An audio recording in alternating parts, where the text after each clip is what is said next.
Once upon a time in a lively Ethiopian village nestled in the highlands, two women, Janet and Aster, were renowned for their unmatched skills in coffee making. In Ethiopia, coffee was not just a drink, it was a way of life, and both women took immense pride in their craft. Janet was known for her bold, strong brew that could wake up even the laziest rooster.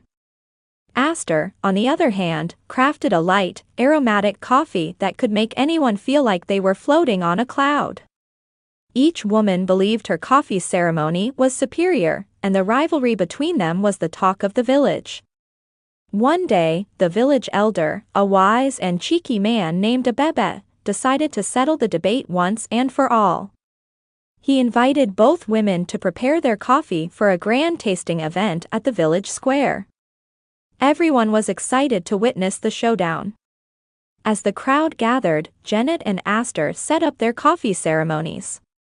Janet roasted her beans until they were dark and oily, while Aster carefully kept hers a light, golden brown. The aroma wafting through the square was heavenly, and the villagers eagerly lined up to taste both. But just as the tasting began, disaster struck. A mischievous goat named Chekel escaped from the nearby field and knocked over both women's coffee pots. The crowd gasped, and Janet and Aster stared at each other in horror. Abebe, ever resourceful, grabbed an empty pot and suggested, "Why don't you combine what's left in your cups? Let's see what happens when your brews come together."